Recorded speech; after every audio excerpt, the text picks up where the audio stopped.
So, hai, selamat datang di video 46, di mana saya akan bikin 100 video pertama untuk meningkatkan skill saya sebagai seorang konten kreator. Tujuan saya bikin 100 video pertama ini adalah untuk eksperimen, untuk berlatih, untuk trial error agar saya bisa bicara lebih lancar, lebih percaya diri, dan juga bisa berbicara dengan cara yang mudah untuk dipahami. Dan seperti biasa, saya akan berlatih menggunakan metode yang sama, yaitu duduk, nyalain lampu, pencet record, dan ngomong selama 10 menit. 5 menit pertama ngomong random, dan 5 menit kedua ngomong satu topik secara spesifik. Dan topik hari ini saya masih berpikir, kita kita pikirkan di 5 menit kedua nanti.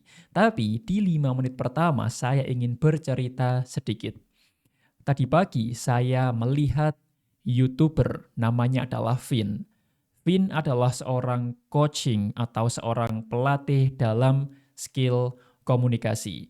Dan sejujurnya saya belajar banyak dari YouTube Vin. Dan hari ini saya juga belajar mengenai pentingnya revisi, pentingnya latihan, tetapi juga pentingnya untuk merevisi latihan kita. Jadi, intinya adalah ketika saya berlatih berbicara, saya tidak hanya latihan setiap hari. Latihan setiap hari tentunya bagus, tapi saya juga harus membarenginya atau mendampinginya dengan review, sehingga saya bisa tahu apa kekurangan saya, apa kesalahan saya, dan apa yang harus saya perbaiki. Jadi, langkah-langkahnya adalah saya harus latihan berbicara di depan kamera tentunya, record video minimal 5 menit, lalu setelah selesai rekaman, saya review video tersebut. Ketika review, saya perlu 3 hal. Yang pertama adalah audio review, yang kedua adalah visual review, dan yang ketiga adalah verbal review. Audio review adalah saya harus menilai vokal saya, suara saya sudah bagus atau belum. Dan visual review adalah saya harus menilai gestur tangan saya, body language saya, ekspresi wajah saya sudah bagus atau belum. Dan verbal review adalah saya harus menilai pemilihan kata saya sudah bagus atau belum.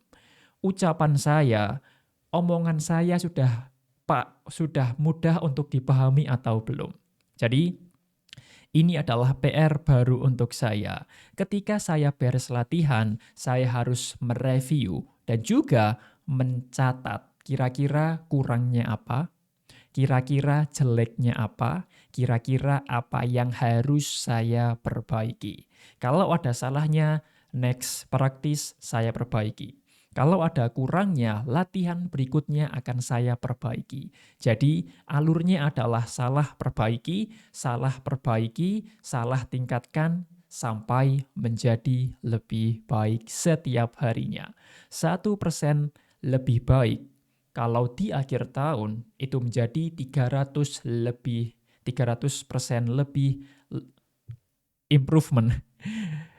So, jadi setelah saya selesai rekaman, saya harus mereview 3 hal itu, audio, visual, dan juga non-verbal. Vokal saya, visual saya, dan juga verbal saya. Tentunya saya ingin dikenal, saya ingin menampilkan sebagai seseorang yang semangat, yang excited, dan juga uh, semangat dalam berbicara di depan kamera. Dan tentunya saya juga ingin menampilkan bahwa saya adalah pribadi yang positif, pribadi yang semangat.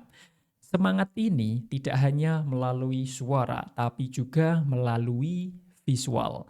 Gimana sih ciri-ciri orang yang semangat? Yang tentunya duduk tegak, penuh senyum, dan juga tidak malu dalam menggunakan gestur tangan.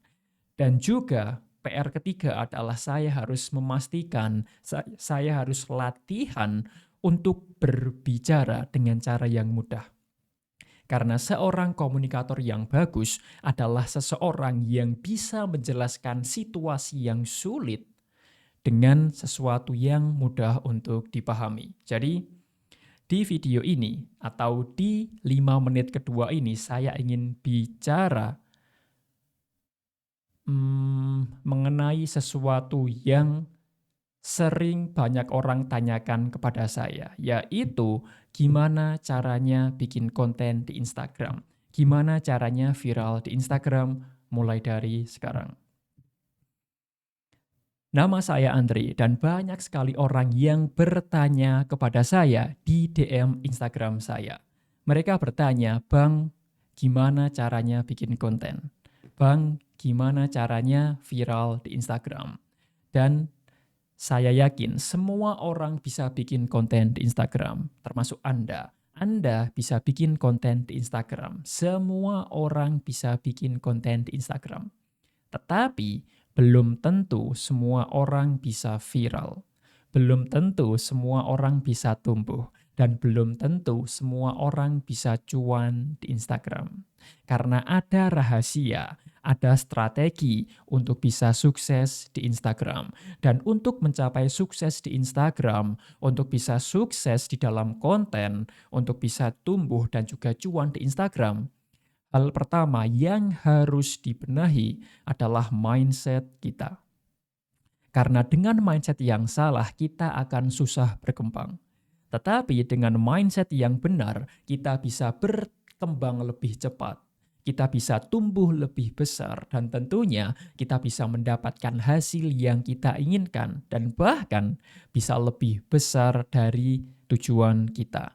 Jadi, ini adalah beberapa mindset yang saya gunakan untuk bisa tumbuh, untuk bisa bikin konten secara konsisten dan tentunya bisa tumbuh, bisa cuan, dan bisa berkembang di Instagram. Mindset pertama adalah bermain jangka panjang atau play long term. Saya yakin Anda ingin sukses besar. Saya yakin Anda ingin sukses dalam waktu yang lama kan? Enggak hanya seminggu atau bahkan 2 minggu. Tapi sukses untuk jangka waktu yang lama atau bahkan sampai seumur hidup kan? Maka untuk bisa sukses dalam jangka waktu yang lama, Anda juga harus bermain jangka panjang, bermain lama. Enggak cuma posting seminggu, enggak cuma posting sebulan terus pergi. Tidak, tapi kita harus konsisten dalam membuat konten.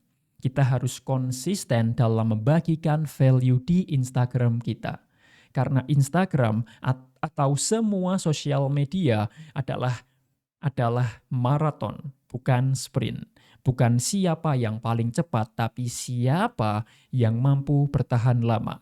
Kalau Anda bisa konsisten, Anda bisa mengalahkan 99% kompetitor Anda. Yang lainnya berhenti, Anda tetap konsisten. Yang lainnya berhenti bikin konten, Anda terus bikin konten. Yang lainnya menyerah, Anda terus berjuang. Itu adalah cara untuk menang di Instagram. Konsistensi adalah kunci dalam berkembang dan juga tumbuh di Instagram. Dan mindset kedua adalah Anda tidak boleh overthinking. Stop overthinking and start creating.